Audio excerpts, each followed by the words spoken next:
बिस्मिल्लाहिर्रहमानिर्रहीम। अस्सलामुअलैकुम। कुरान मजीद अल्लाह का कलाम है। आप इसकी जब भी तिलावत सुनेंगे तो आपको सुकून जो मिलेगा उसका कोई भी नेमो बदल नहीं। लेकिन अगर कोई इस्लाम की फ़तह के बाद तिलावत करे और दिल से उसके जो आवाज़ निकलती है उसके बाद जो आपकी आंखों से आंसू निकलते हैं या फिर जो आपके दिल से आवाज़ निकलती है शुक्राने की, आज अल्लाह का शुक्र अदा करिए कि अल्लाह ने आपको ज़िंदा रखा है ये वक्त देखने के लिए कि सुपर पावर की शिकस्त के बाद जब सदारती महल के अंदर अल्लाह की राह में लड़ने वाले आते हैं और जब वो उसी जगह पर जहाँ पर तख्त पर बैठकर इस्लाम के ख़िलाफ़ साजिशें होती थी वहाँ पर बैठकर वो अल्लाह का कलाम पढ़ते हैं तो क्या दर्द भरी आवाज़ निकलती है। आज हकीकत टीवी आपको दिखाने जा रहा है। इस वीडियो की अहम डिस्कशन चलती रहेगी, लेकिन इससे पहले आप वीडियो को लाइक करें, हकीकत टीवी को सब्सक्राइब कर लें और बेल आइकन पर ज़रूर क्लिक करें।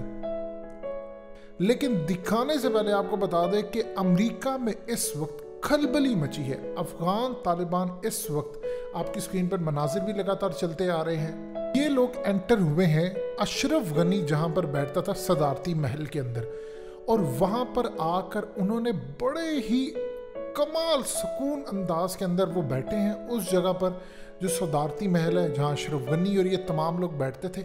और वहाँ पर बैठकर उन्होंने अपना असलहा सामने रखा और उसके बाद जो तिलावत की है ये सबसे पहले आपने वो तिलावत सुननी है।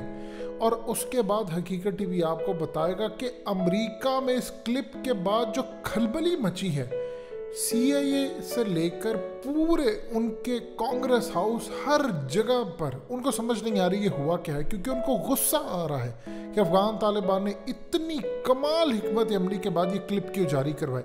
ये सबसे पहले आपने तिलावत सुननी है, फिर आपको अंदाज़ा होगा मामला क्या है। बिस्मिल्लाहिर्रहमानिर्रहीम। इज़ा जाअ नस्रुल्लाह, इज़ा जाअ नस्रुल्लाहि वल फ़त्ह व रअयतन नास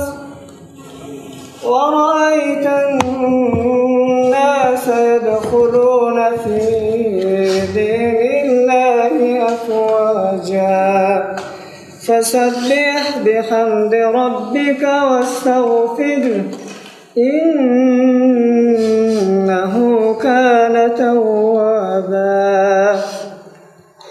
बिस्मिल्लाहिर्रहमानिर्रहीम।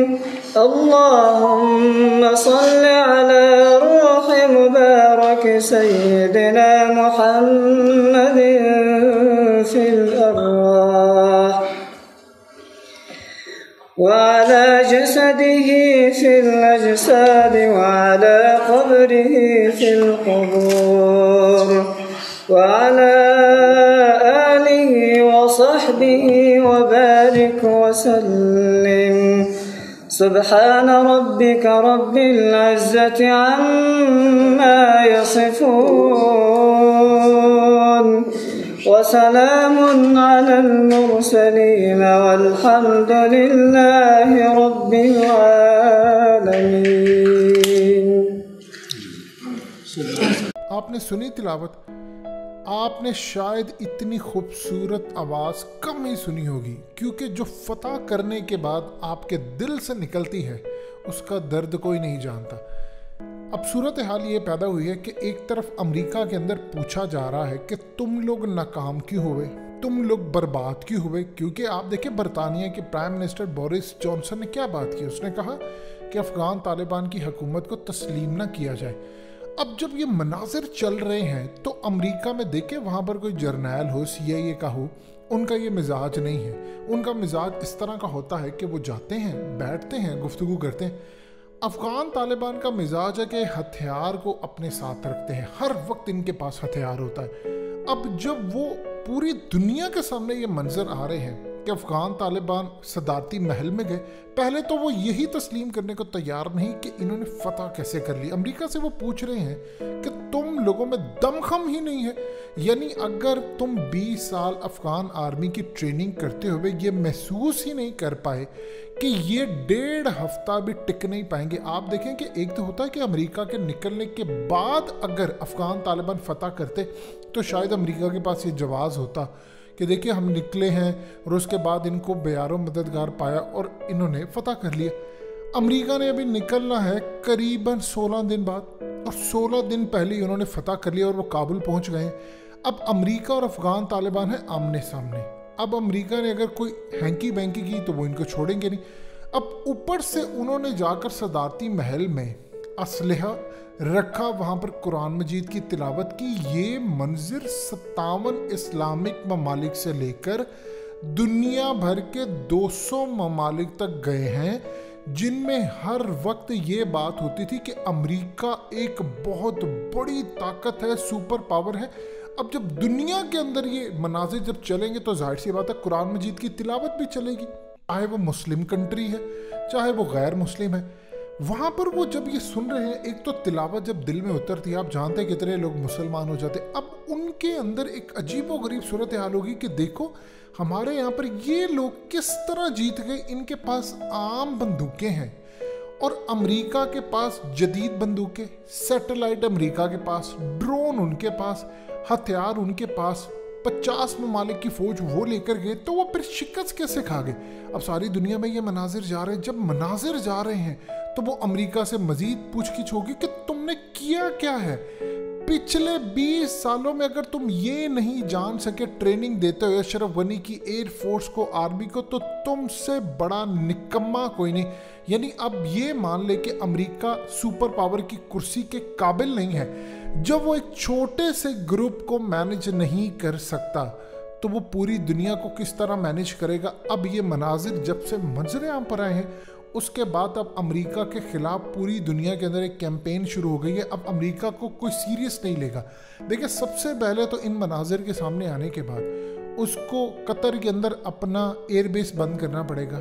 अब अल उदैद एयरबेस, वहाँ पर पूछा जा रहा है कि 20 साल तुम लोगों ने पैसा बर्बाद किया, अब यहाँ पर सेंटकॉम रखने की क्या ज़रूरत है। अफगानिस्तान तो फतह हो गया, वो दोबारा आ गए हैं। जब वो फतह हो गया है तो फिर तुम लोग किस मकसद के लिए वहाँ पर एयरबेस रख रहे हो। अब अमेरिका के ऊपर आ रहा है जवाल इसी तरह शुरू होता है कि अब उसकी ताकत ख़त्म होती जा रही है। अब डे बाय डे वो गिरता जा रहा है। अब इसराइल पूरी कोशिश करेगा कि अमेरिका गिर रहा है, इसको गिराए। चाइना और इसराइल की होनी है मुस्तकबिल में लड़ाई। चाइना की कोशिश ये होगी कि हम टेक ओवर कर जाए, उसके अलावा इसराइल की पूरी कोशिश होगी नहीं मैं टेक ओवर कर जाऊँ। जब मैं टेक ओवर करूँगा तो फिर ही दुनिया के अंदर हमारा निज़ाम आएगा। तो इस पूरे खेल के अंदर ये मनाजिर इस वक्त वहाँ पर चलाए जाएंगे और पूछा जाएगा कि ये पहुँचे कैसे। और वहाँ पर जाकर वो तिलावत कर रहे हैं, वो पूरी तरह आराम से बैठे हैं। तुम लोगों ने 20 साल किया क्या है, पैसा कहाँ बर्बाद किया है। तो इस वक्त ये मनाजिर और कई लोग इस पर ईमान लेकर आएंगे। उनकी वजह यह है कि वो ये सोचेंगे कि शायद यही वो फोर्स है जिसको चुना गया है खुरासान की हदीस के हवाले से, क्योंकि इन्होंने सुपर पावर को शिकस्त दी। और आप देख ले कोई तकब्बुर नहीं इनमें, तो लिहाजा अब अमेरिका की शिकस्त और भी पक्की हो गई।